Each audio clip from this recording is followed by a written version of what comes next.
Krauss and Richard Dawkins, they do have some sort of pull with social media. And so what happens when you get into social media? This is why this is so important, because social media now is so quick and so fast that when you have a movie like Zeitgeist, or you have something like this, these little things that pop up, or you have the Richard Dawkins and they're saying their things on Twitter, it's no longer just relegated to the safe haven of Australia or the safe haven of post-Christian England. Um, it is suddenly worldwide, and everybody gets to see that, and everybody has to assimilate that in there to their worldview and say, well, does this compute? Does this work out? And the problem is, if you're not schooled and you're not looking to understand, um, you can be tripped up, and it's very easy to do. That's why we have apologists. That's why we have people who are working tirelessly to make sure that correct information is getting across. It's our job. And I can tell you that I do actually feel obligated to be doing this, because this, for me and my worldview and how I see the world and how I think the world is, for me, this is absolutely paramount. Because if somebody is subverting truth, they could be jeopardizing souls to hell. And as a Christian apologist, I cannot let someone walk away from God because of misinformation if I can help it. Can I get rid of all the misinformation? No. Am I going to spread some information? Probably. I'm going to try my best not to. But I want to be open and honest as I can, because I want as many people to see all the information. I'm not afraid to share the information. I'm not afraid of the arguments they bring up.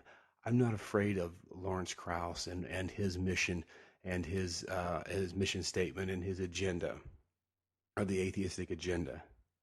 Because ultimately, the more information is out there, the more areas and ways they try to find to destroy religion, to make it go extinct, to kill God, the more ways they fail, and it narrows down the path to God. And suddenly you see we've exhausted all other avenues to getting around God, and it leads back to one path.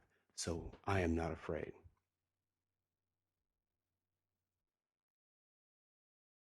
Yeah, no, you're right, but I mean, I think that's right, but I'm against sort of teaching logic in that sense as an abstract thing, because kids always wonder why the hell they're learning whatever the hell they're learning. So to me, in order to teach it in a way that kids will internalize, you have to convince them that it's related to something that they're interested in.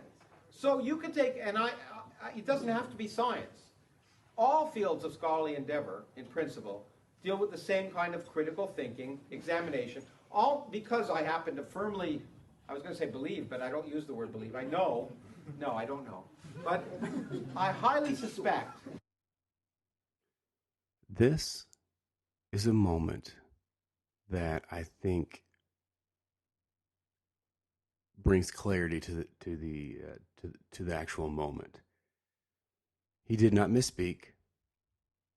He actually was going through his worldview, and he was actually having to walk back his definitive statements to something like, I strongly suspect.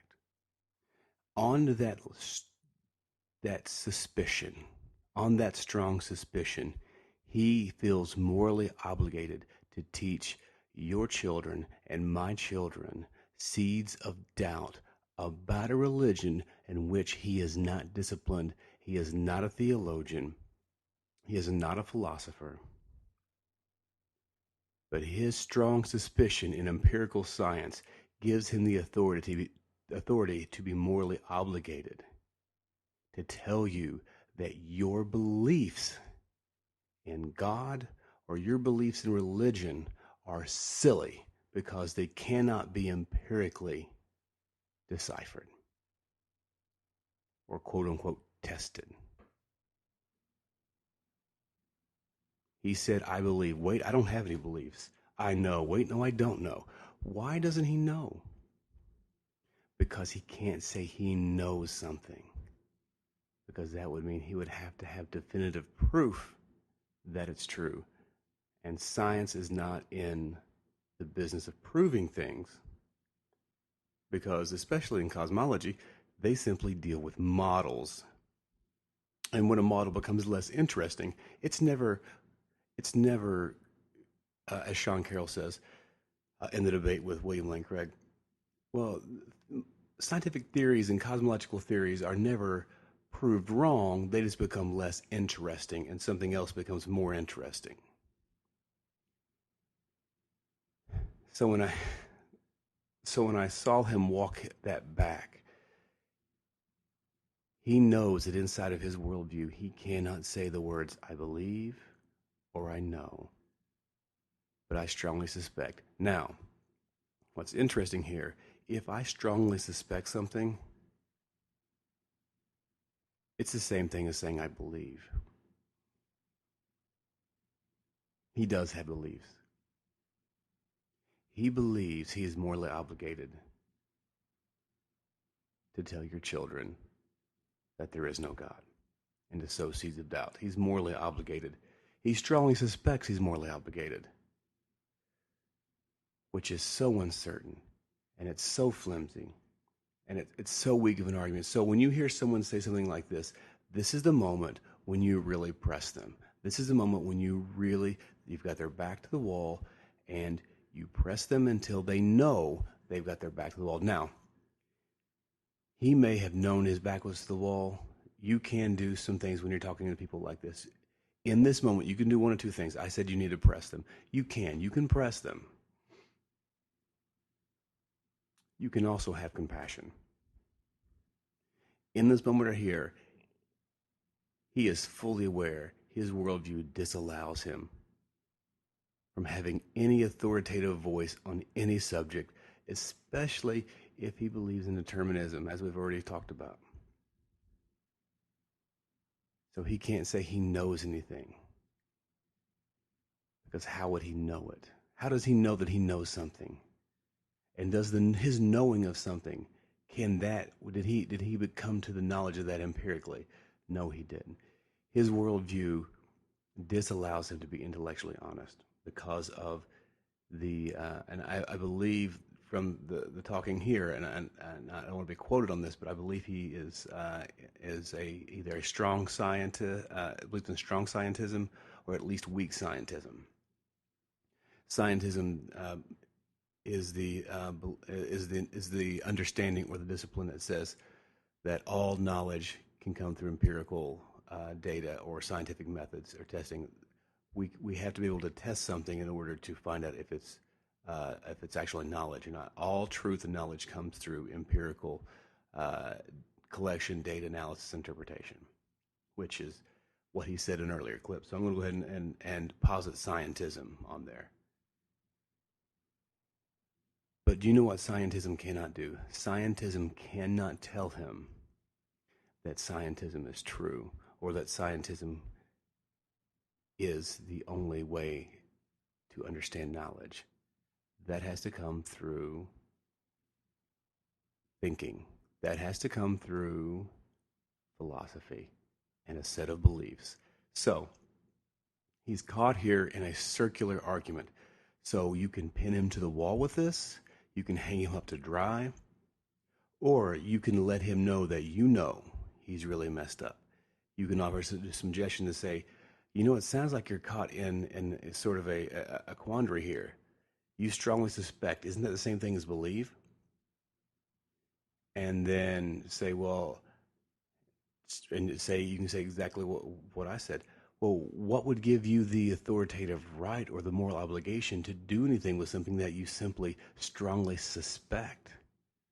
That seems like I can strongly suspect anything.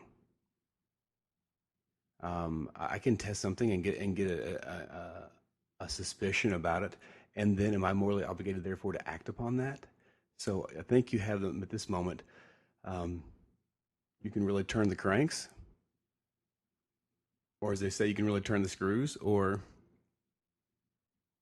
this can be a moment where you can show compassion and you can work with this person. And you actually at this point might have this person where they can actually listen to you. I don't know if Dr. Krauss is one of those people, but this was an atmosphere where he felt comfortable. And so he said some things, but even in the midst of these people, he knew that it would be taped and it would be recorded, that he couldn't say such a definitive statement, giving his worldview, which also makes his worldview unlivable because he can never be the authoritative voice on anything. You could never be the definitive on anything by simply saying, I strongly suspect. That the basis of everything that I know about the universe, that the only kind of knowledge is empirical knowledge. Really, the only kind of knowledge is empirical knowledge. I touched on this just a minute ago, but let's talk about it again. The only kind of knowledge is empirical knowledge. How did you come to know that? How do you know that? Is there any empirical way for you to come to that conclusion? Is there any empirical formulation that tells you that? There is not. Again, it is a intellectual, philosophical understanding. The empirical data is simply just raw data. It has to be analyzed, assimilated, internalized, and interpreted to have the actual, for us to understand it. And furthermore, information itself is simply not physical. Information is a non-physical entity, which we have to use it when we're doing empirical data. Empirical data, what he means is physical world. The physical world is all that matters. There's nothing in this world that matters other than the physical world. How does he know that? With his brain, with his mind. But his mind is not physical. His thoughts are not physical. Information is not physical. Logic is not physical. Reason is not physical. And guess what? Communication skills, they're not physical. So, he may do an experiment as a third-party observer. But when he goes to report the data that he's found, to report that knowledge that he's found, he has to do it in first-person eyewitness experience. And then the person who receives the information has to then receive the information as second person. So, you go third person, first person, second person. But all of that data had to be filtered through his mind, his worldview, his education, his philosophy, his disciplines. Therefore, it did not come out unbiased from Dr. Krauss, the man. And there is no way that viewing an experiment gives you any truth. Your eyes or your body simply experiencing or seeing a phenomenon does not give you knowledge. It gives you knowledge of the phenomenon, but it does not give you understanding that what you're seeing is knowledge. It doesn't give you the understanding of the experience you're having until you internalize it and you think about it and you analyze it and interpret that. Those are all non-physical things.